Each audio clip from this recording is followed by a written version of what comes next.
everyone, welcome to Hair of the Werewolf. I'm Lily, and I'm here with Chase. What's up? And we are a horror paranormal podcast that likes telling each other true scary stories from all over the world. And we have scary stories today.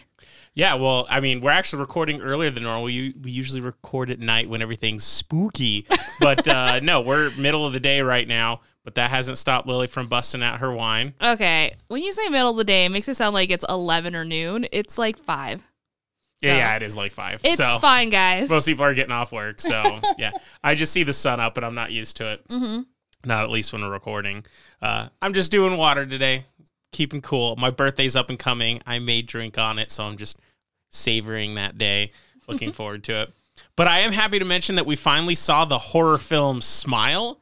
It's now on Amazon Prime Video for any of you that are subscribers, so you don't have to pay for it more than, I mean, I guess you already pay for Amazon Prime. So after our stories, at the end of the episode, we are going to have a quick discussion about how we feel about the film, thoughts, things like that. So if that interests you, stick around for that. We are going to keep the discussion after the stories because there is every chance that there's going to be spoilers and whatnot involved. Right. And so we don't want to ruin it for anyone who is wanting to hear the stories and none of that. So, and I guess without further ado, because I don't think there's any other major news. No, we're so boring. Okay, here we go. Waiting for warm weather, and that's about it. So just sadly waiting inside. Jump into your story. Okay, so for my story for today, I got the Trans-Allegheny Lunatic Asylum, which is also known as the Weston State Hospital. So you asked me the other day. Yeah. When we play this game called Left 4 Dead 2 all the time, like every single day we play this game. Yeah, we're a little weird. And when we start one of the levels, Lily's like, pay attention to the sign here. And we started in this forested level. Yeah. And I said like Allegheny or Allegheny. I can't pronounce Allegheny. it. Allegheny. Yeah. And I was like, so is that right related to your story? And you're like, it is. I still don't know why, but that's in there. So. Well, here's what happened. So I thought it was, and then I Googled it later, and the National Forest is actually in Pennsylvania, and this is in West Virginia. So they really don't have anything in common except for the actual name. Oh, okay. Yeah. But we don't know which one, or is the one from the game the one that's the National Forest? That's the National Forest. Oh, okay, so yeah. Oh, well. I tried. I'm still going to pretend that they're the same. Perfect. Me too. So the Trans-Allegheny Lunatic Asylum is located in West Virginia. This hospital was in operation from 1864 till 1994. The construction had Which actually does seem to be a pretty consistent time frame for asylums and penitentiaries. Like, for some reason, it's like mid-1800s, and then they made it all the way to like the 80s and 90s, which I find terrifying because I was barely alive at the time, but I was. And I'm like, we still had this archaic, barbaric crap? Oh, yes. All right. Oh, yes, and you will learn more about it. The construction actually started years before, but it had a halt because of the little thing called the Civil War. So, but it finally opened. It was just a little thing. It's fine. Now, the building is a Gothic-style architecture based on the Kirkbride plan. The design was named after Thomas Kirkbride, who believed the design of a hospital could help heal patients. It's specifically based on the theory that mental health can be healed with natural light and air circulation. The architecture has a bat-winged style floor. So instead of like a large square building, it's more elongated, so that way it can maximize like sunlight and airflow going into each room. I mean, the whole concept there is there's way too much to talk about, and we shouldn't waste a lot of time talking about it. But I will say, hospitals with lots and lots of natural light are always the ones that make me happier. So, well, yeah, of course. So there's got to be at least some level of truth to a happy environment, at least helping people who are sick. Exactly. I agree. I totally agree. It also meant to be very self-sufficient. So it had a farm, water system, and a 600-acre property that allowed patients to kind of roam freely. Damn. Patients would also help maintain the property and were taught how to make their own clothes and other trades that could possibly help them when they left the hospital, so they're not just like living on the streets or something. Sick. Despite these open and free concept, the hospital also required its patients to be separated from anyone they knew personally. So patients would be boarded with strangers, and they weren't allowed to receive outside gifts or mail. I thought that was kind of weird. Because, like, you know, knowing in loved ones that are out there is kind of, like, helpful to your mental health. Definitely agree. But maybe they were like, no, you have to focus on you. Yeah. Don't, like, let the outside world that made you sick make you sick inside. I don't know. Right? I don't know. We'll see. Patients were admitted for a variety of reasons, like asthma, depression, schizophrenia, drug addiction, alcoholism, and basically anything that seemed problematic, things that you might actually need help for. But that a lot of people wouldn't consider mental diseases now. Well, like, they're kind of just everything. Like, you need help, come sure. here, you might be sick, like drug addiction and stuff like that. That they could help you with therapy or, and like, you know, lock you in a room so you don't get drugs or whatever. The ultimate goal. All right. However, the hospital began admitting people for even broader, more ridiculous reasons like laziness, seduction. Seduction, huh? Yeah, being superstitious. Chain me to a wall. I'm basically number one patient here. Just kidding.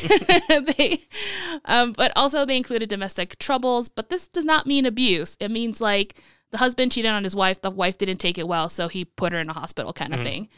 Not very cool, obviously, but it was basically a way to get rid of a family member you might not care for so much. Gotcha. As long as they could pay, the hospital accepted them. It's not too difficult to see how the hospital would eventually fill up so quickly. My daughter is seducing people and drinks. Send her to the hospital. Send her. Oh, my God. The design of the hospital was meant to hold up to 250 people, but by the 1950s, it housed 2,400. So just a little bit over. Just a little overcrowded, and the conditions were, of course, unbearable. Imagine the lines to the bathroom. There were just hallway bathrooms. Yeah, I was going to be, with 2,000 people, they aren't like, going to the bathroom no one's waiting. In a room. They're just like, wherever I am. Those fields are going to get fertilized, that's all I'm saying. There were no sanitation standards, insufficient beds or other accommodating furniture, hallways would serve as bedrooms, and food was scarce, and obviously staff was overworked. But don't worry, the hospital did find ways to reduce the overcrowding issues. And if you're thinking, oh, maybe more funding, or they did an expansion, no, that's not the answer. The West Virginia lobotomy project was developed to cure patients and have them leave the facility even quicker. I have talked about lobotomies in the past, but here's a quick review in case you don't remember or you blocked it out of your head. It's fun. Get ready. So you get a long needle resembling an ice pick. Then they shove it in the corner of an eye socket and with a hammer used to break through the bone to reach the frontal lobe. Once inside, the pick is swirled around back and forth to sever connection, all without anesthesia. Although sometimes they were using shock therapy at a high voltage to make sure that the patient passed out before. Yeah. But sometimes they didn't even bother with that. So, I don't recommend it. You can actually see on YouTube videos of doctors performing this back in like the 40s or whatnot. Oh, yeah. It is not pleasant. I saw it. Including the shock therapy part at the beginning. Yeah, it's pretty messed up. So their thought was, wow, we've overbooked our hospital. So instead of stopping accepting new patients, we're just going to electrocute them, swirl up their brains, and then kick them out. I think their idea was like, we're getting a lot of input. We need more output. And whatever solution they found was this. When you just said we're not changing the input, we just need more output, and it reminded me we just started rewatching that 70s show because on DVD. Oh, right. And when Kelso goes to his dad to find out what he does, his dad says I do throughput. He's like, so you don't output things or input things? He says, no, we're just about throughput. He's like, what does that mean? And I'm like, yeah. At the end, he's like, I'm just going to tell everyone you're a farmer. I fucking love that show. Okay, here we go. So about 4,000 lobotomies were performed at the hospital. This isn't to say that the other healing tactics were much better at the time. For example, they did bloodletting, which is when a physician would withdraw blood or treat or cure an illness. Sometimes with leeches. Sometimes they use leeches. That's a more antiquated, although it's all antiquated. Actually, we know now it's healthier to use leeches. So the funny thing is, we still have that. It's called phlebotomy, but it's used for obviously like when we actually know certain blood disorders or whatnot. But yeah, it wasn't just random, like, oh, you're depressed, bloodletting. There are definitely some good purposes for it today that do not fix any of the issues we used to use it for in the past. So if someone's cutting your blood, if someone's taking blood out of you because you have a fever, don't listen to that person. They're crazy. You need to go to a real doctor. Make sure that they're not from 1864 first, exactly. And if they are, then you know why. I personally like my doctors to have been born at least in the 20th or 21st century. Yeah, well, they're right at the 20th, age where they could just barely do it, because if they're born in 2000, they'd be about 23 now, which means they should have enough education to be a doctor if they went straight for it. The smartest doctors. They'd have to be really good. They had to be really good, yeah. Let's see. So insulin shock therapy, aka insulin coma therapy, This is when they would be injected with a large dose of insulin to cause a coma that could last up to several weeks. This was a popular method for schizophrenia. Confinement cribs were used to separate the more violent patients. They actually look surprisingly like regular cribs, as I found out, the ones that they would have used anyway. They had, except the difference is they actually had a top, obviously, to lock them in. Sure. And yeah, it looked just like a crib, totally fine for a baby, but not a grown adult. Restraint chairs were also common. The antiquated version would have looked a lot more like an electric chair. It had restraints on the wrist, ankles, waist, shoulders, and neck. So they were like not going anywhere. Totally. Despite these horrible threats, they didn't always work, and violence among patients increased, leading to casualties, not just between the patients, but against staff as well. Sure. It's also important to note that a lot of violent patients were intermixed with people that were there because, I don't know, they had like a speech impediment or something. You know what I mean? Like they weren't well separated based on illness or severity. So everyone was kind of like, it was a Wild West. Considering what I've already heard about the hospital, this is not a surprising piece of information. I'm not surprised, but just to add to the horror here. Patients were murdered, staff would be sexually assaulted, and there was even a nurse that went missing for 2 months. What? Her rotting body was eventually found at the bottom of an abandoned staircase. Wait, okay, so not like in a bog half a mile down the road or anything. No. She was in the building. She was in the entire time. And you're saying someone's missing and they searched the building and this building is so whatever that in 2 months of someone being missing, they couldn't find her in a stairwell that existed in the building. Right. So also what I'm getting here is that maybe they just assumed that she quit or they didn't care and they weren't like looking and they're like, oh, she has been missing. She couldn't be at the hospital and then eventually was found. I don't even know if they even bothered to look in the hospital. Man. It's awful. In the 1980s, they tried changing which patients were admitted as a final attempt to reduce population. Even though the numbers did go down, the quality care was still very poor. Despite some antiquated curing methods that had since been banned, unruly patients were still being locked in cages or chained up against walls or just like basically treated like animals. In 1985, the Charleston Gazette did an article that exposed the maltreatment towards patients. The inspector found the place, quote, dirty and unkempt. Patients were left naked, confined to dirty wards with bathrooms smeared with feces, end quote. Ew. Yep.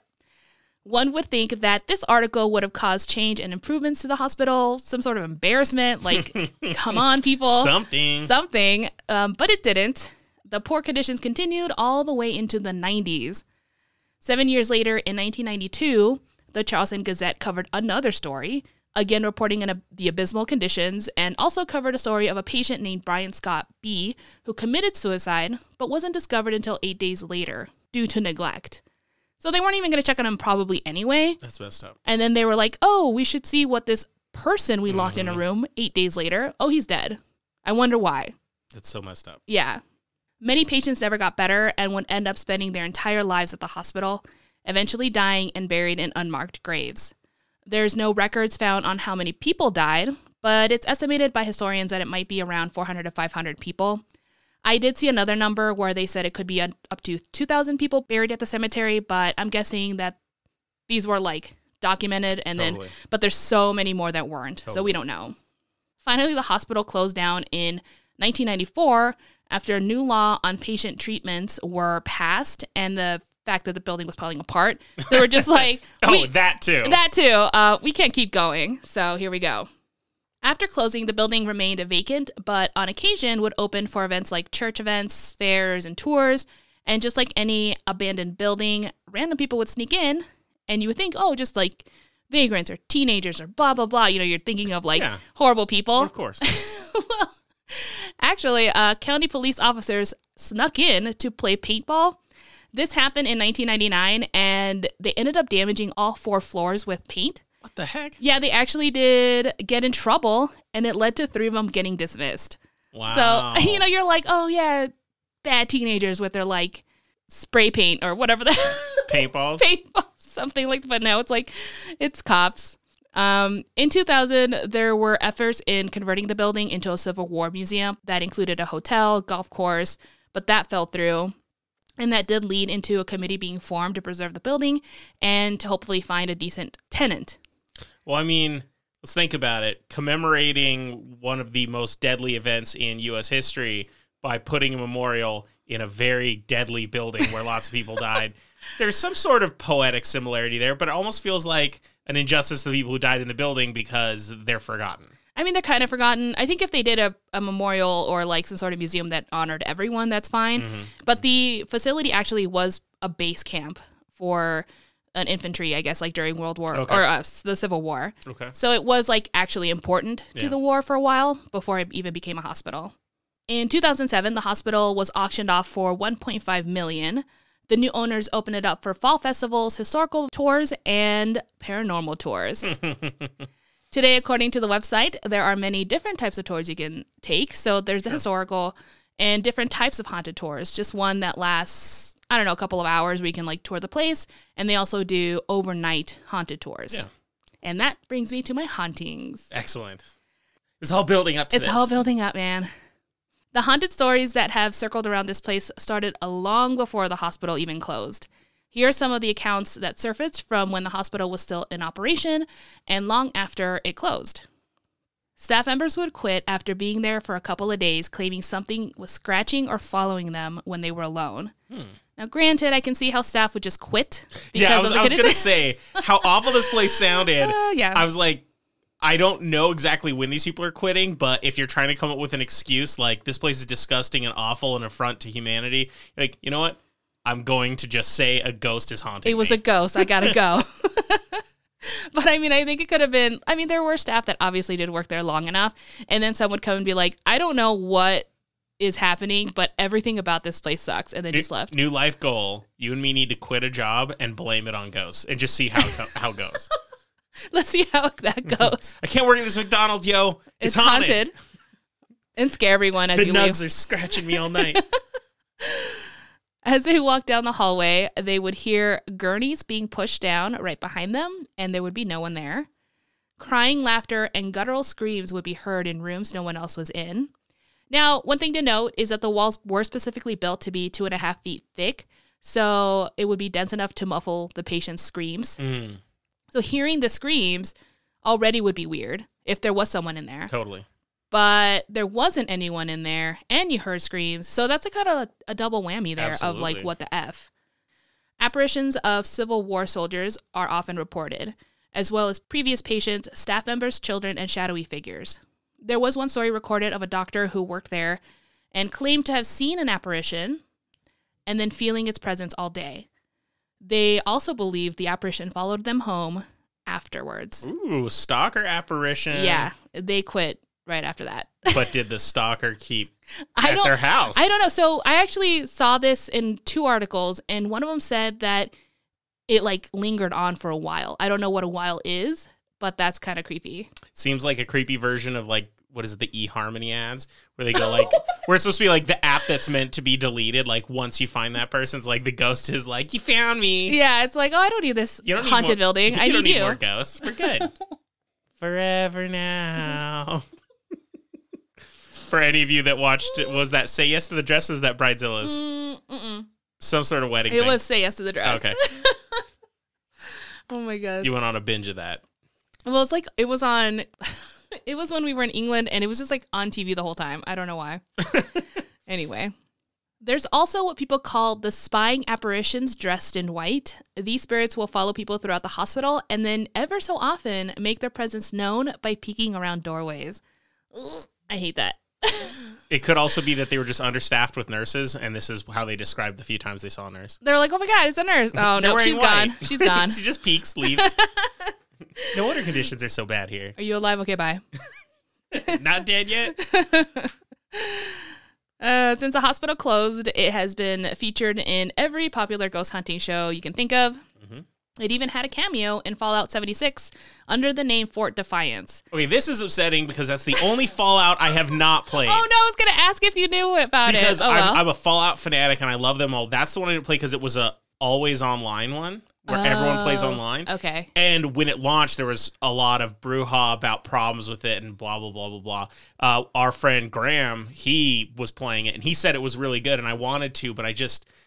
At that point, it had already been out a year, and everyone was already playing it online. I just didn't want to be like the new kid on the block who didn't know what he was doing. So I never played it. So that makes me sad because one of the coolest things about the Fallout game, so real quick, for anyone who doesn't play the Fallout games, they all take place in the future after a nuclear war. And it's a common trope in different games for them to recreate areas like Fallout 4 was Boston, Fallout 3 was Washington, D.C. And so when you're setting the whole game there, that means they'll take famous buildings and incorporate them into the game. But usually they've been changed and stuff because it's kind of alternate history. It's kind of fun to go to places that we've actually been to in real life. Yeah, so yeah. Now I'm going to see if can find a video online at least a video people in this building and check it out. Yeah, I didn't even think to do that. I was just like, oh, I'm sure Chase knows exactly what's going on. But I guess not. No, I got left behind. Lily didn't buy me that game. I know, so sad.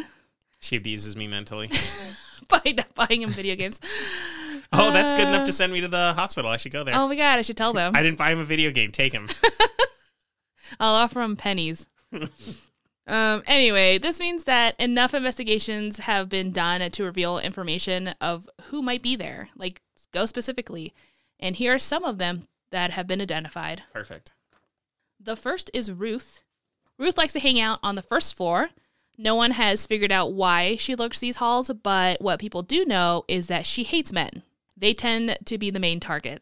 She also... Is Ruth supposed to be... So when I'm hearing Ruth, I'm imagining a little girl. But is she a full-grown woman? I think the idea is that she's a woman, like an adult. So she's not old. Yeah. Kid. Okay. Yeah.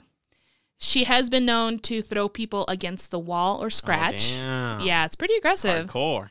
You always know when Ruth is around because she'll start whistling down the hallway. That is, of course, if she decides to give you a fair warning. Oh. On the second floor, which is in Ward 2, there are a couple of ghosts that haunt there.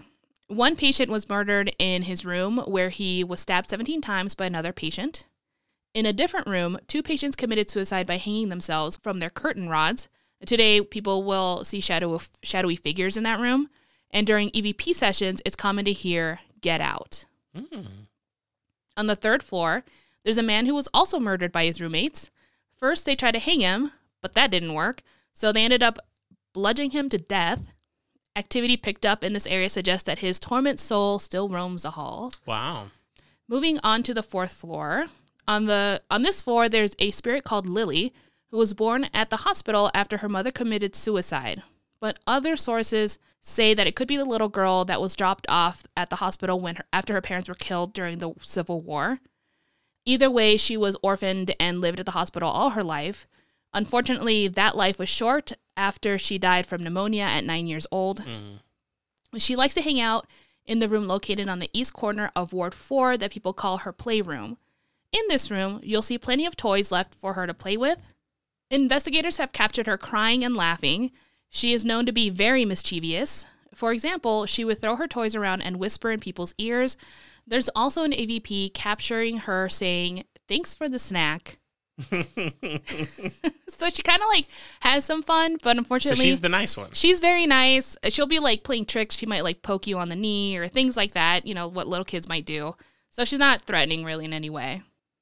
Conversely, there's an evil spirit that people call the Creeper. The entity has been seen crawling along the floor, almost like it's dragging its body around at an accelerated speed. That's disgusting.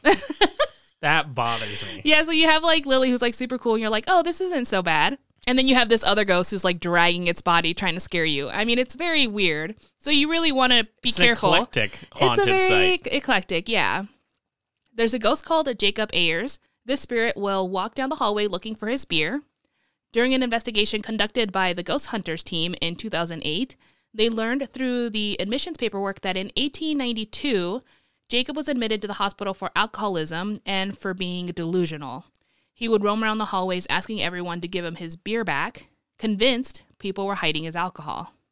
And you can hear that through EVPs, which I thought was pretty cool. I mean, a little sad, but cool. So he was an alcoholic? Yeah, that's why he was at the hospital. Aww.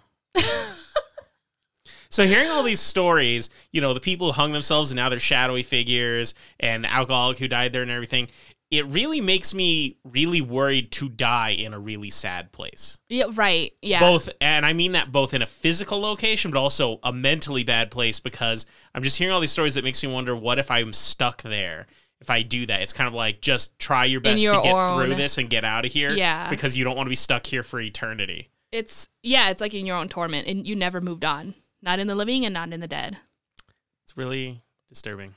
Anyway. Yeah. So here are some other ghosts. I don't think they're specifically restricted to any floors or anything, but that they found through investigation. Sure. There's a ghost called Muriel who was murdered in Ward C.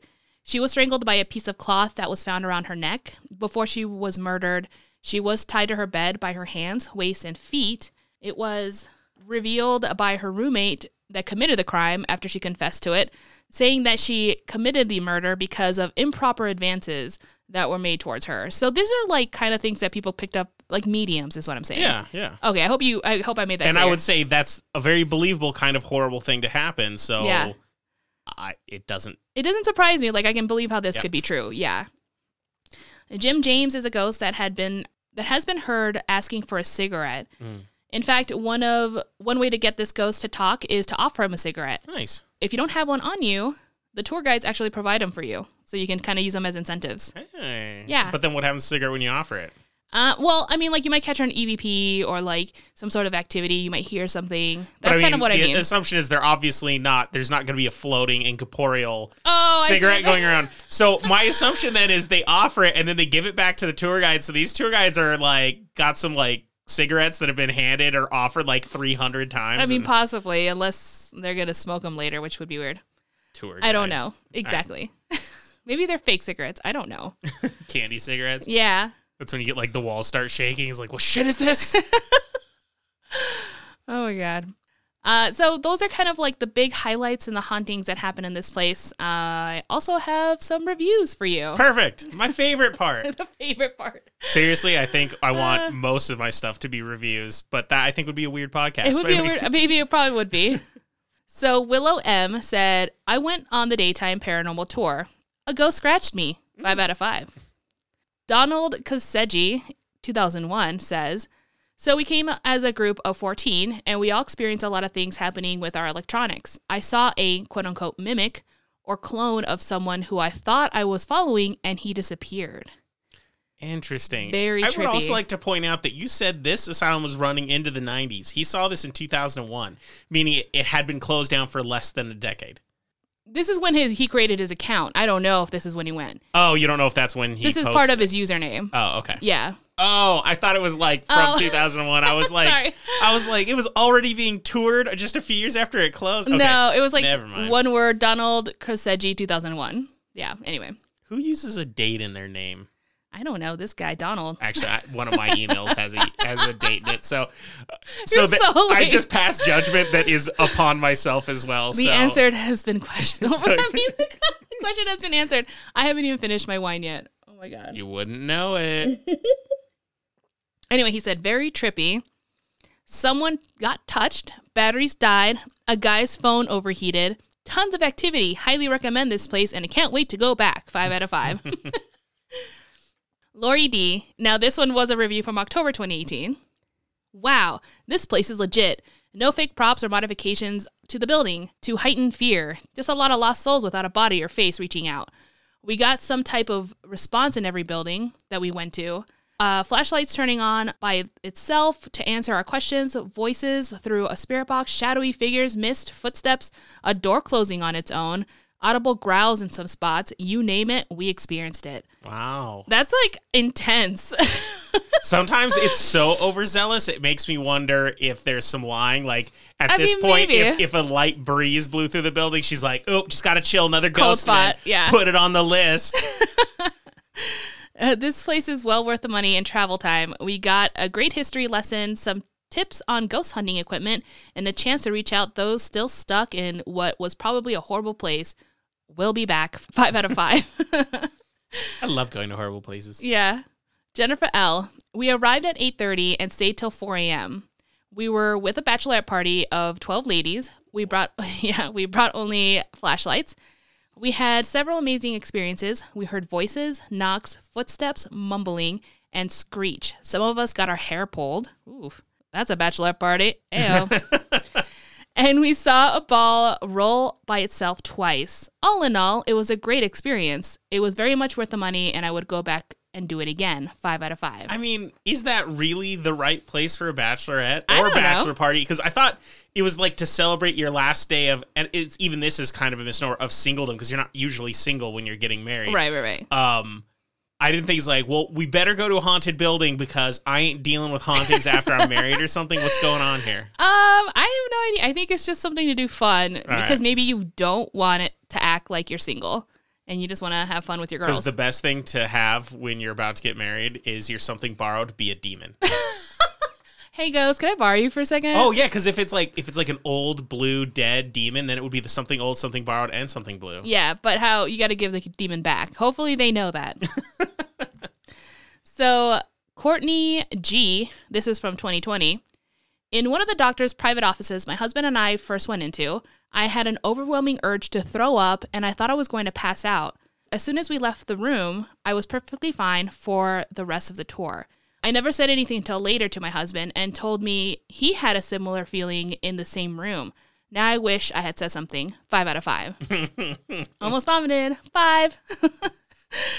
So basically reading through these reviews, I was shocked to see the amount of people that were claiming to see full body apparitions as well. So they'd be like, oh, I saw a shadowy figure or I saw this or that. Like, it seems to be pretty... A very active area. Very, very active haunted building. And it kind of makes me want to go there even more. So. And you said this one is in West Virginia, did you say? Yeah, West Virginia. Well, we might be driving through that area at some point in the next year. We could maybe swing by. Yes. I do have one more review. Oh, I want to hear it. Okay. I didn't know. I just realized that I flipped my page around and I was like, oh, there's another one. Sorry. So this one is from Heather P, 2019. Wow, wow, wow. The plan was myself and some girlfriends to go and do the overnight tour. Naturally, everyone backed down on me after I bought my ticket. Oh, I forgot about that. When did I put this in here? So I went anyway, alone. What? Checking in was fine. You sign a waiver and get your commitment papers and group assignment. After our first tour section, we were able to break into groups and explore the assigned floors on our own.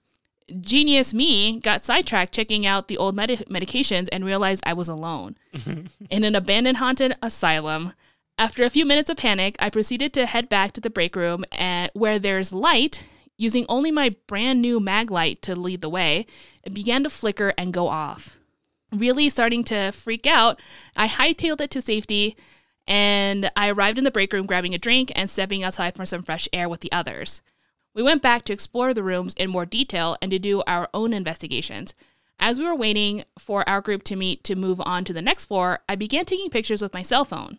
In the first 3 pics, it wouldn't focus, so I stopped and looked through the ones that I had taken earlier. I took several throughout the night. Getting to the last picture I took, I almost peed my pants. There was a figure in the corner. I showed it to my group, and we tried to recreate it, but nothing would make the same shadow in the same place, nor was it as big as it was in the picture. More than a little freaked out, we moved to the next floor and investigated it. We eventually called it quits at 3 a.m. I absolutely plan to return, and all in all, it was a great 40th birthday present to myself and plan to return 5 out of 5. Aww! So it's her birthday that everyone ducked That everyone ditched? Oh no. Poor woman. Yeah, if someone wanted to go to a really haunted place for their birthday, I probably don't know if I would go, but I would tell them ahead of time. I wouldn't like wait until the end and ditch it. I would just be like, yeah. Or you wouldn't say yes and then be like, no. I'm not doing that. Well, I hope if she does go back, she goes with better friends. That's all I hope. Absolutely. But yes. So now I'm finally done. This is the end of my story. So are we supposed to go there now? Yes, we hang out. We absolutely will. I don't want to do it overnight.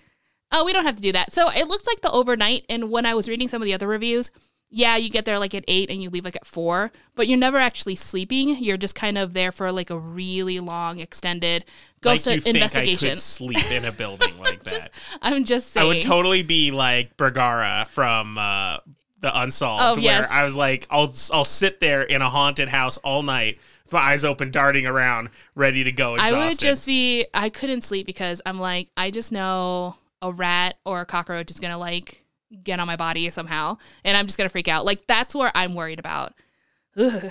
I think most people we know would be fine with it. Like, our friend Lisa, she'd just be like, take some melatonin or something. Fall asleep, it's good. She's like, it's probably great for your back. Do it. But we think her house is actually haunted, and she's fine with it. And she, like, doesn't care. Yeah. She's tougher than me. Mm-hmm. But all right, well, cool story. We'll have to check it out when we drive up to the East Coast, the New England area, again, within about a year, I'd say within a year. Heck yeah. So we're going to check it out. So let's take a quick break. I got a story for you. Woohoo. Okay, guys, we're back, and from a quite long break, I just took a break to go work out, and now we're here, and I think Chase has a story for us. I did not work out. No, you didn't. No. But you did work on stuff, so that's good. So there are a lot of stories that I want to share with you guys, but sometimes the world chooses them for me. And I think we need to address the big elephant in the room on a special end of episode Encounter. Today, we need to discuss all those crazy balloons and UFOs being shot down by the government. Yes.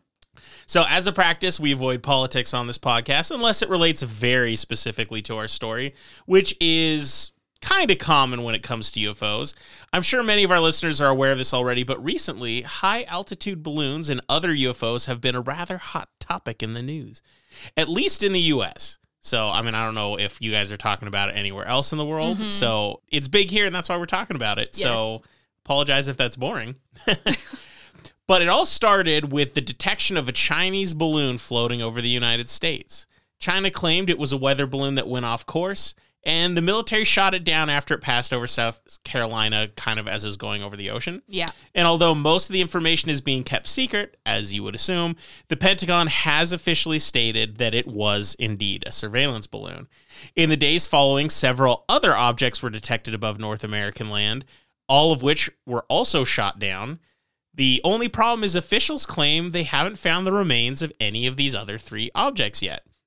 Huh. One of the objects was shot down over Alaska on February 10th and is claimed to have fallen into sea ice, and recovery operations have commenced. They are trying to find it. Okay. Another, which was described as a radar anomaly, was shot down February 11th over northern Montana. And the final object was shot down over Canada's Yukon territory. This object was octagonal in shape and had, quote, strings hanging from it with no discernible payload, end quote. Although nothing has been confirmed or recovered, one theory has come to light. The Northern Illinois Bottle Cap Balloon Brigade, and that is their name, were tracking their globe-trotting balloon in the Yukon area. It went missing in action on February 11th. So we totally shot down these guys' little balloon. Oh, my God. Now, I'm sure conspiracy theorists and ufologists are in fervor over this information. This excitement probably reached fever pitch when senators were given a classified briefing on the objects, after which Senator John Kennedy didn't know there was yet another Kennedy in office. Like, how many of these are there, by the way? So is it relation? No relation? We don't know. At this point, I don't know. I didn't look into it. Probably. Once again, I tend to avoid politics in a deep fashion. But yeah. So a Senator John Kennedy said in an interview, quote, lock your doors tonight, end quote. What? However. Was he laughing after he said that? Or he was like, serious? Oh my, what? Yeah, however, it should be noted that the White House press secretary, Karine Jean-Pierre, stated that there was, quote, no indication of aliens or extraterrestrial activity, end quote. So my assumption is, if that is true, and we're not being lied to, whatever was in that briefing definitely seemed to scare this Kennedy senator dude. Right. I'm glad he was in that room. And although preliminary reports suggest that the other three UFOs were likely balloons or drones created by private companies or educational institutes or a balloon group of buddies. Of a gang. It doesn't change the fact that all of them were shot down with brute force, not something we do normally. Yeah. Considering that our skies are more crowded with flying objects than ever before, the rarity of these objects being shot down should give us pause because it just happened 3 times. 4, actually. I'd like to think that this was just a reaction to the press attention given to the Chinese surveillance balloon and that these other 3 have no inherent significance. I mean, that's the logical train of thought, it seems at least. But I can't help but think that there's a little more going on than we hear. The Tic Tac video, the famous one I've talked about in previous episodes, in which a U.S. fighter pilot is having trouble tracking a fast-moving object, comes to mind. We did not shoot that down. We did not try to shoot that down. And we can be sure that it wasn't a balloon with how it was moving. So what are the justifications for shooting down unidentified objects in the sky? It's unlikely because of danger, because none of the objects shot down seem to have shown any immediate threat or even near people when they were shot down. And when you take both the alien train of thought and the international espionage train of thought, neither of them really bring comfort, because the idea is, it's either aliens or espionage. Both Russia and China have at least publicly announced that they have shot down floating objects in recent days, both of which were described as large and ball-like, probably balloons. Probably, yeah. So everyone's a little paranoid or something. Exactly. Yeah. So has the alien invasion begun? Or are these less scary than we have a predisposition to assume? According to an article on ABC News, around 1,800 weather balloons are deployed every single day. As for balloons launched in just the United States, we're looking at least 92 every day. Now, these balloons can range in their size, elevation reached, as well as how long they can be up, how far they can travel, all that good stuff.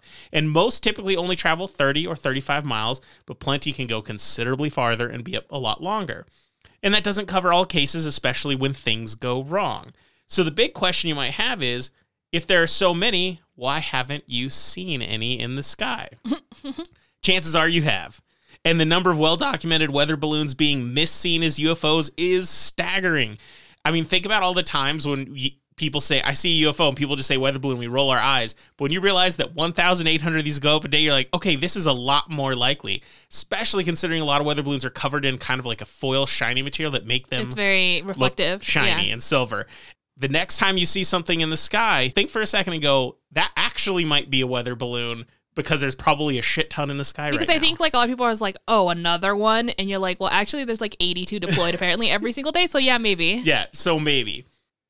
I think the big issue is that Roswell kind of ruined it.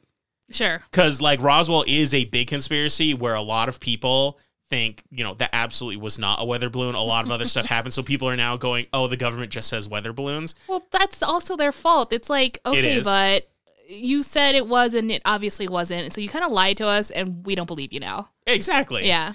Well, I know I myself have for sure seen a weather balloon on once again, a previous episode. I told the story about how I was at a beer festival and everyone was looking up the sky and I looked up and you saw this big shiny thing that was, it was catching the light so brightly. We didn't know what it was. It was just sitting up there forever. And, you know, I was drunk. So obviously I was handling the situation really well.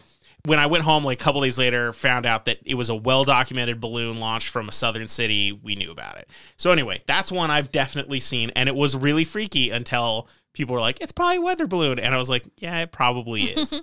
So we should take a moment to think about balloon launches that aren't well-documented or even official. It might seem like those are rare, but I want to share a brief story with you about how easy it really is. And Lily's going to roll her eyes because I think she's heard this story a million times because it's just kind of one of our go-to stories for new people. Well, it's just like one of those stories that I've heard from roommates and everything. But like, yeah, go ahead. I won't even say anything. So hopefully this is new to most of you. But back in 2009, when I was in college living with a bunch of roommates, I had a roommate for a semester who was an exchange student from Denmark, and his name was Rasmus. He was a photography student, and he had some creative and out there ideas for kind of projects that he was going to work on. One of the things that he did is he purchased an old U.S. military weather balloon on eBay, proving that you can honestly find anything online if you're looking for it. I didn't even know you could buy old weather balloons online, but he absolutely did it. And this was a big weather balloon. He also said he was really drunk when he bought it. He didn't remember until it showed up. Yeah, it was one of his favorite things to do was get drunk on eBay, which I have done a few times since. I judged him hard then, but I've done it. Yeah. He also, after he got the balloon, he went to one of the nearby gasworks supplies and got a massive cylinder of helium gas, like a giant, you know, high pressure helium gas cylinder. And so what was his plan? He was going to set up a fake car accident in our front yard and launch this balloon into the sky with a video camera on the bottom to capture the scene bird's eye view. He had a big old grand idea. He wasn't getting too big on the details, but this is what he wanted to do. He borrowed one of the expensive cameras from the university and said, you know what I'm going to do? I'm going to launch it in the sky, and this is okay. It was so stupid. So if you're already questioning the logistics and safety of this, I want you to feel comfortable that my role in this operation was to stand on the roof with a bow and arrow to shoot the balloon down if it got too high or out of control. I didn't do this because I thought it was a good idea. I did it because he asked me to, and I knew he had no other options, so I was trying to help, but I was very nervous about the situation. Your plastic bow and arrow from when you were 10 years old, that's the one you were using. Exactly. I should also point out that we were in the middle of the city, and when he started filling the balloon, it finally dawned on us how big this weather balloon was. Mm-hmm. I think he got to over like 12 feet in diameter, and then he let some out, if I'm not mistaken, because he's like, yeah, we're not going to fill this all the way. He made it smaller, yeah. Because it was going to, this weather balloon could probably get at high elevations bigger than a house. Yeah, easily. I got so like nervous that I think I just went inside. I'm like, I'm not going to watch you guys kill yourself over this. And I've already said my piece. And Absolutely. I left. Well, yeah. And I stayed for the whole thing because it was great. So the plan was to put the camera on and send it up, and we were working on it and getting it going. And then the wind picked up. Mm-hmm. So it hadn't quite launched. We're still holding on to it. And the wind blows this balloon against the house. And we have like an adobe house or a fake adobe house at the time. And it just tore a little hole in the side of this balloon and it started leaking air. So what did we decide to do at this moment? Did we think, oh, can we repair the balloon? No, we decided, because we had been drinking beers while we were doing this whole thing, I'm sure this balloon project is bunk. What should we do? So we just took turns sticking our head in the balloon, breathing helium so we could get the squeaky voices as long as there was still some left in the cylinder. Right. That's a lot. Yeah. So it didn't actually go up, but it was so close to going up. And I just wanted to use that as an example that we had a foreign national exchange student who came here, first schooling. He was able to very legally and very easily purchase a military weather balloon, get a helium cylinder, like a 6-foot tall giant cylinder, fill it up and get ready to launch it. That's how easy this is. So I think we should take a moment and go, there are a lot of things in the sky, and there's a good chance drunk idiot college students launched it. So it may not always be a UFO. It just sounds just as scary, though. Oh, yeah, but it's scary in a different way. It's like, God, we're all idiots. Yeah. I can't believe we're doing this. And for once, I'm telling a story about people being idiots, and I'm one of them. Yay. But if you think I'm going to just end my segment there about kind of being skeptical and naysay about the stuff being shot down, then you don't know me well, and you're gravely mistaken. Because this is Hair of the Werewolf, and we're here to scare. Not laugh. As easy as that recent news I just covered was to dismiss or be comfortably skeptical about, while researching it, I came across a couple little stories that do actually disturb me a little bit. Ooh, okay. So, it's time for some fear. I hate referencing anything from the Daily Mail, but this one is quite interesting, so I'm making an exception. In an article posted on the 21st of February this year, 2 Air Force veterans claimed to have testified about UFO sightings to the All-Domain Anomaly Resolution Office, or AARO. I talked about them very recently in an episode. That is the new organization formed by the government to do research into these unidentified aerial phenomena, UFOs, everything like right. this. Yeah. It's run by the Pentagon. It's brand new. They're very public about it existing. They're not necessarily public about their findings, but they're public about it existing. We're all really excited. They haven't even been open a year, but it seems like they're making waves and doing stuff, and this is pretty awesome. Nice. Yeah, so the ARO, which is part of the Office of the Secretary of Defense, less than a year old, has started reaching out and trying to get a hold of people to interview them to get information.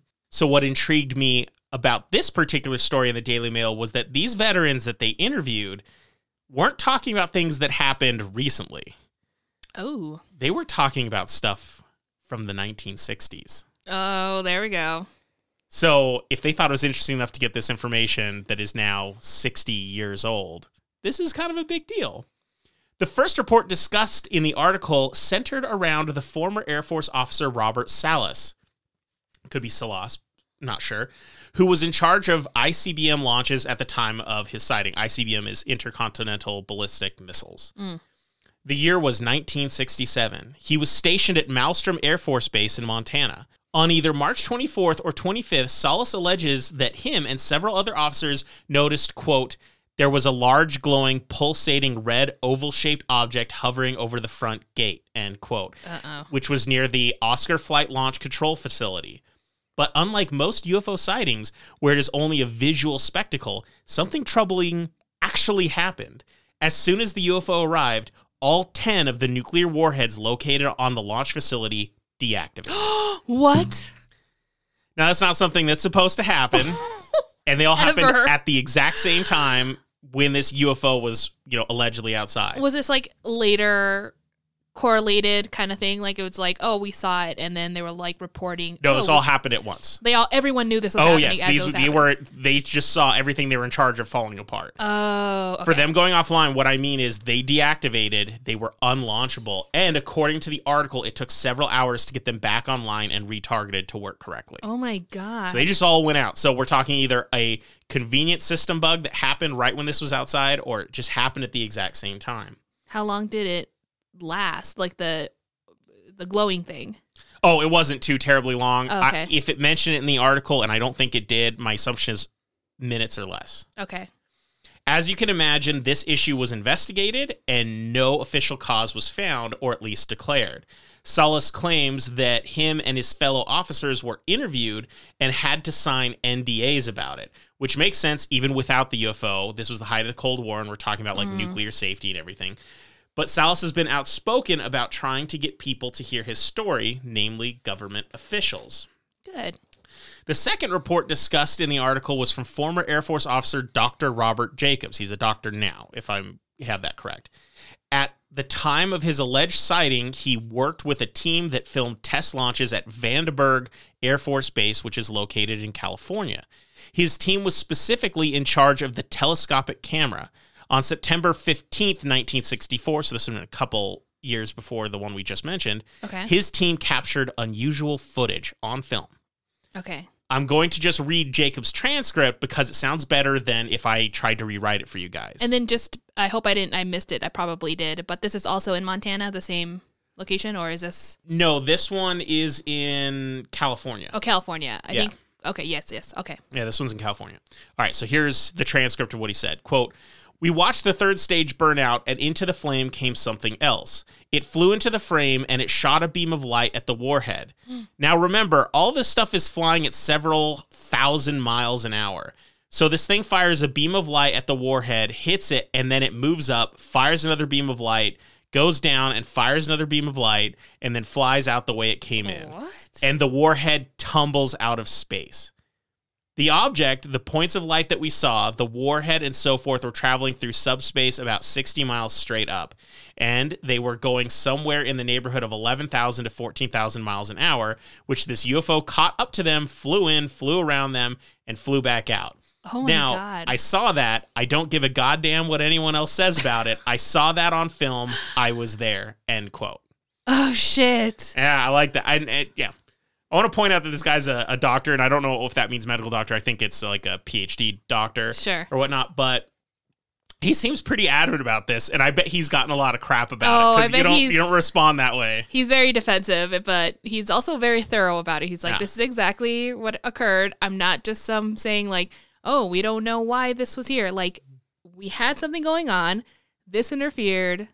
It's for real. Right. It's so scary. So that's what he said. That's what he's said after the fact. But right after it happened, Jacobs showed the footage to his boss.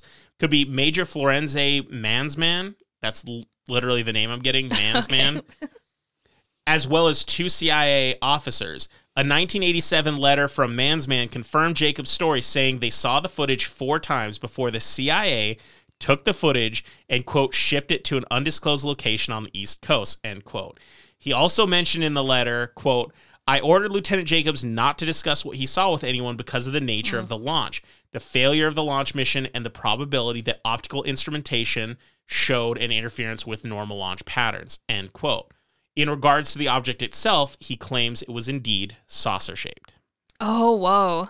Now, the biggest issue with both of these, now we can't see interviews with Mansman now because he passed away like in 2000 or so, I believe. Okay. Whereas these other 2 guys are still very much alive that got interviewed. They had to have been, obviously. Do you think it's maybe Mansman? It could be Mansman. That sounds better than Mansman. Mansman, but it has 2 N's at the end. Mansman. Oh, I don't know then. Anyway. Whatever. But the biggest issue with both of these stories is how old they are and how little evidence the public has access to. The film footage, as well as the specifics about what happened to all the ICBM missiles, is not available to us. It won't be available to us. We're talking about defense information, so obviously we can't see it. And both of these men are veterans, which gives them a level of believable experience with the situation. However, if I remember correctly, and I was having trouble finding again to verify, so I apologize, at least one of them went to the National Enquirer with the story. Oh, okay. Now, it was something about being the only place that would listen, and I do get that. Sometimes when you're talking about UFO stuff, no one wants to pay attention. I agree, and I don't blame people, especially back in the day. There was no resources. There was not even, I forgot what the other UFO gathering information people are, but MUFON. Yeah, but I like calling them the muffins. That's right. The muffins. There was just nothing. There was nothing. There wasn't even Unsolved Mysteries to give you the time of day. You're absolutely right, but at the same time, if we're just being balanced in our look at that, it means he also sold it to the National Enquirer. He got paid and he went to a known tabloid rag. And so no matter what his intentions were, that's going to hurt the credibility. I do understand where you're coming from, but a lot of times payment also means consent. So I think there has to be an exchange for them to be like, look, just even if it's $5 or whatever, you might not want this money. You might see it as a perk as well. But this transaction, like, leaves them out of liability as well. They're like, I mean, I know it's the Enquirer, so they're making shit up all the time anyway. But at the same time, it could be like, whatever. Well, I think you do make a good point that there just weren't that many options back then. And that was something I wasn't fully letting my brain contemplate. Because that is a good point. Because nowadays, I'd say, well, why would I go to a tabloid? I could just post online. But that wasn't an option for him. No. What would have been the options? Yeah. But at the same time, there's still just something because it's such an infamous tabloid. Yeah. And it really would hurt. Like, if we have 3 guys who say they've seen UFOs and we don't know their stories, but I know one of them went to the National Enquirer, he's the one I'm going to pay attention to the least. Does that make me biased? Absolutely. Sure. But my bias is based off of experience. Well, I think, like, now, especially today, it would be very weird. You could just put a YouTube video out yourself. You know what I mean? Like, you don't even have to go to the Enquirer anymore. Absolutely. For people to listen. Completely. So it is a lot better now, isn't it? It is a lot better. For people with their thoughts. Because for every person who might find your UFO story crazy, there's going to be someone who believes you. And, you know, there's the even internet a hotline sometimes gives you access. Yeah, we talked about there's a hotline. You can just at least report your story. They'll record it, they'll transcribe it, and done. And, they post it. It's available to the public. And it's available to the public. Which exactly. I do like. So, yeah, it's easy now. I'm pretty sure nowadays if I saw something that I was curious about, I would probably report it to the muffin people. But with the understanding that they're probably going to find out that it's something completely explainable, which I would hope, because then I can stop thinking about it. But it would be kind of cool to know if it was explainable, too. Absolutely. Just so that way I don't have to lock my doors. I mean, I do anyway, like the senator. Like the senator. So, did UFOs actually disable the missile defenses? Were they top secret craft being tested against ourselves to see if we could disable other nuclear bombs? Is it all just BS? I think that's for you guys to decide, not me. And I can only hope that more stories come out thanks to the AARO investigations. I just wanted to cover the current events as well as share those 2 little creepy stories with you that maybe aliens are trying to keep us from nuking each other, which might be a good thing. Maybe, or they're just kind of making us more paranoid. Just making sure they can stop us from trying to nuke them? Yeah. They're like, oh, they don't have it right yet. It's fine. But that is today's end of episode encounter. That's one of my favorites so far, I think. I don't know. I really like it. It's like you said, it's current. And it's bringing back some old stories that no one else would have listened to otherwise. Yeah, I was a little nervous just covering the recent news stuff because there wasn't anything scary there. But I do feel since we talk about UFOs, and this is like one of the first time UFO or UAP and all that stuff has actually been on the national news long enough. I'm like, how could I not discuss it? But I also knew I needed some creepy stuff. So when I started seeing those, I was like, now we have a full story. Now it's complete. And that's what I was going for. So those are the stories for today. And we're going to talk about Smile, We're going to talk about Smile. I just want to make sure there wasn't anything else we needed to mention. I don't think so. No, I think we're good. Just rolling around. We're getting real close to episode 100. Woohoo. We do not know what we're doing about that yet, but we are thinking about it. So keep that in mind. Yeah. Today is episode 90. Never thought we'd make it this far. Oh my God, this is awesome. This is awesome.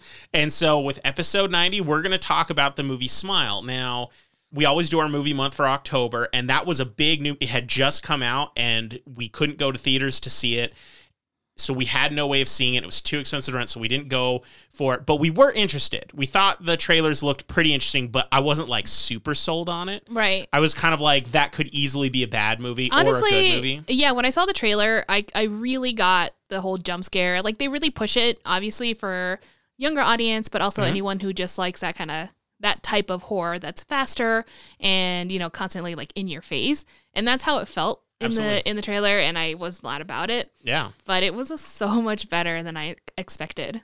So just as a reminder, there will be spoilers discussed here. So if you don't want the movie ruined and you think you're actually going to watch it, by all means, check out our next episode if it's out yet, and we'll see you then. Otherwise, stay tuned, because we're going to do it. We don't try to ruin anything, but sometimes we just have to discuss it. So here we go. So Smile came out about 6 months ago on September 30th, 2022. It is the third feature film by director Parker Finn. And for those of you that care about review scores, it has an 80% fresh on Rotten Tomatoes and a 6.6 out of 10 on IMDb, which for horror films we've discussed honestly at depth is really anything, good. A 6 and over for horror is basically...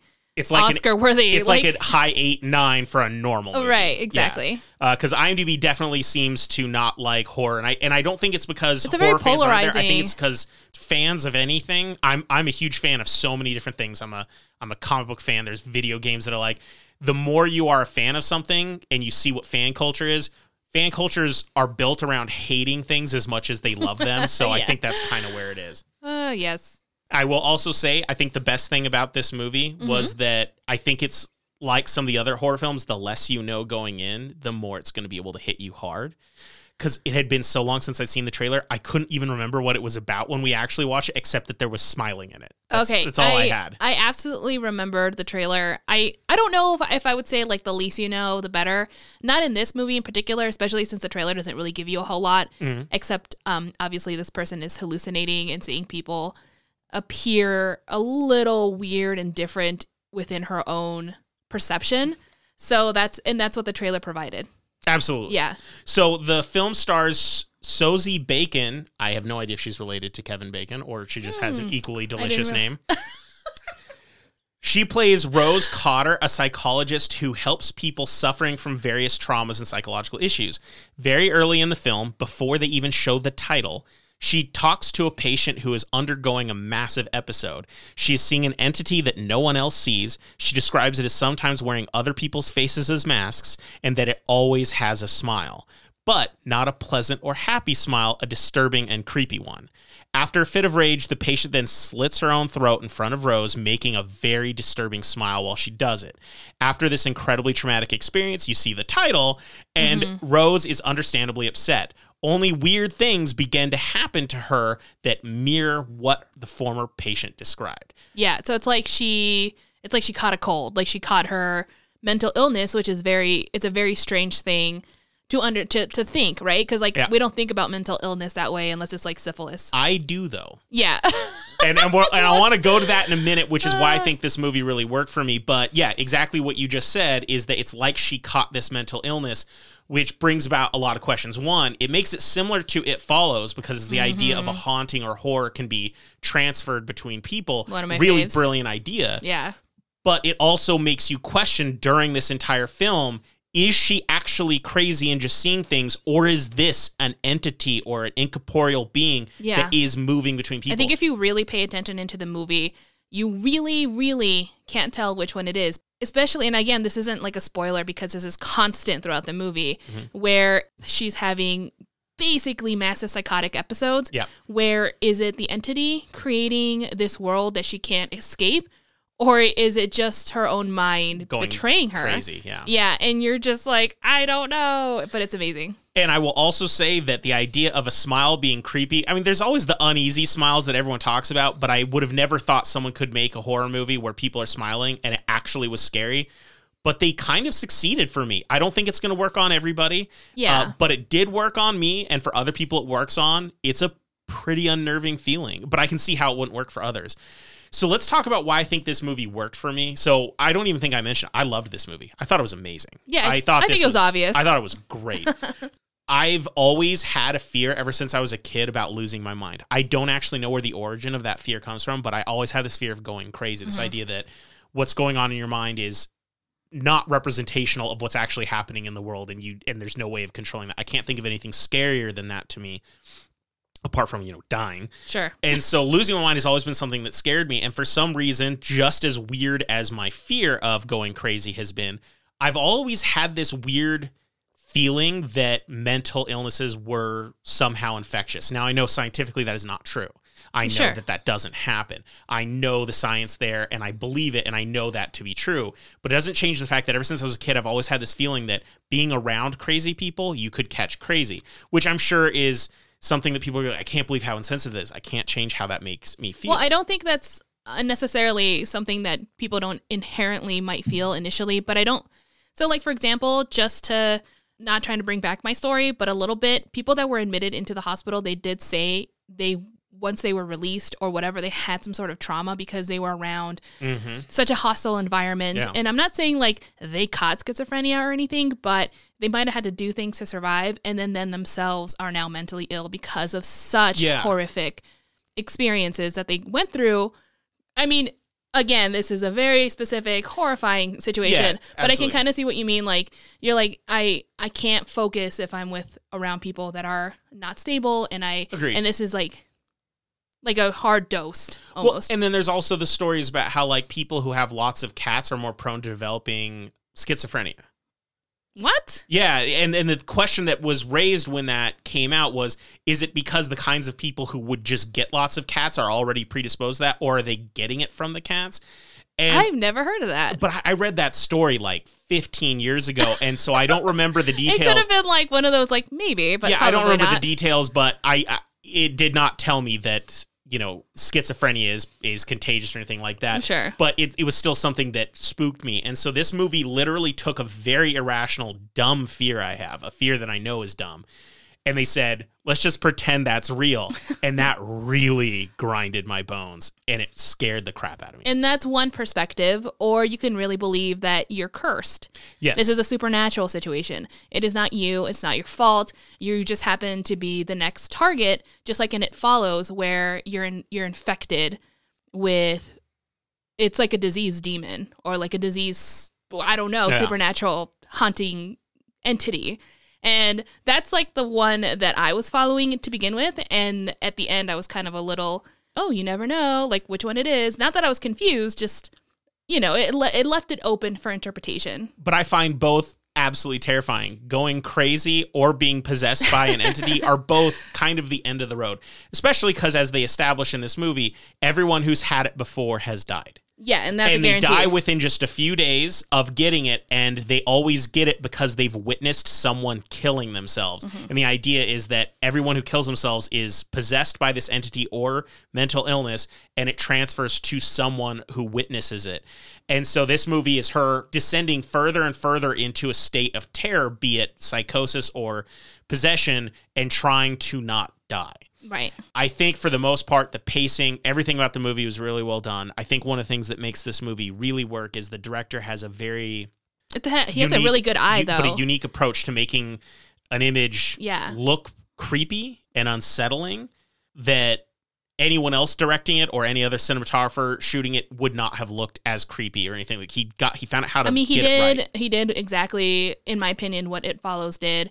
It did what The Ring did. Somehow the daylight was not an issue.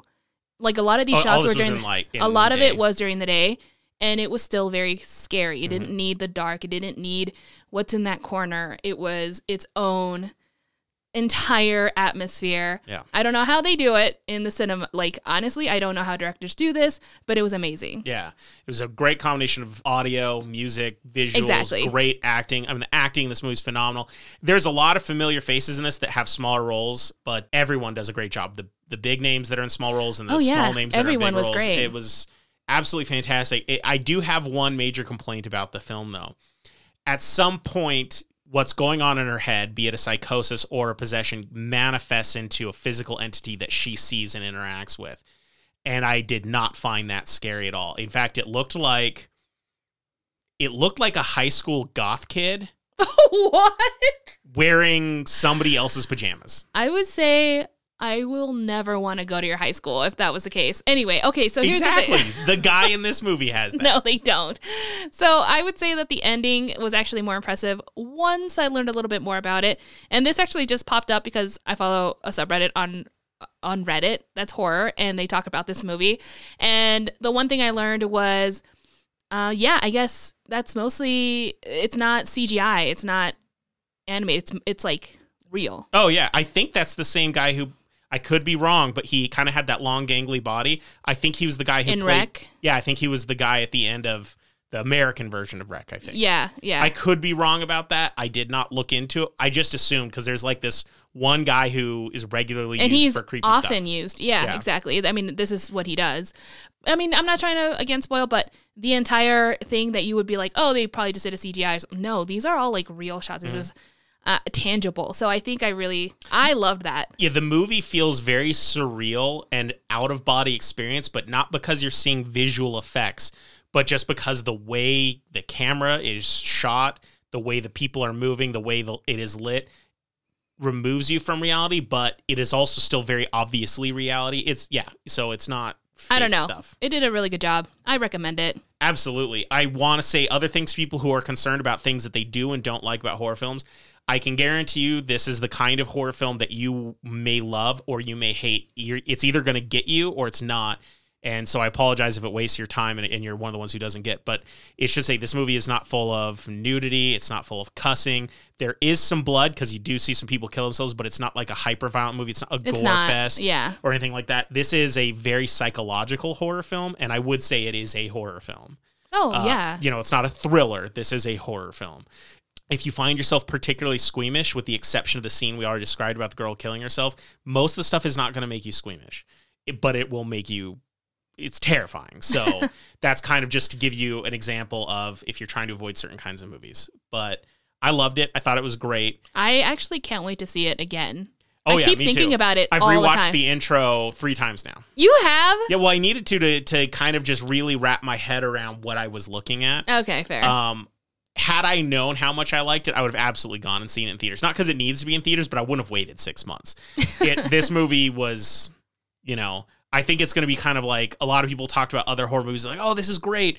And everyone needed to see them like The Babadook, which we were disappointed in. I think this is going to be in that same realm that it's going to be one a lot of people talk about, and it's either going to hit or miss with people. But when it hits, it's going to hit hard. Yeah. So I'm glad finally one of these movies everyone was talking about hit me hard. Finally. I'm just kidding. Oh, we did see Terrifier 2. I don't know if anyone cares about that movie. Chase seems to like it. I think you said this last time. You're like, I think every time I see it, I like it less. And then I almost died inside. But I loved the first one. The second one, it was a little bit my fault. I watched it while I had quite a few beers, and I think I should give it another chance because it wasn't quite there for me. I wasn't fully in my capacities. I was out of sorts as well. I was not drinking, but people who know me know what I'm talking about, and I fell asleep. So yeah. I missed like the last third. It is a very different movie from the first one, so I need to give it another shot. I can't fully talk about it because I really wouldn't know what to say. I do remember you falling asleep, and I was like, should I wake him up? But again, I had a few beers, and I was like, I'm having a good time. I can finish it.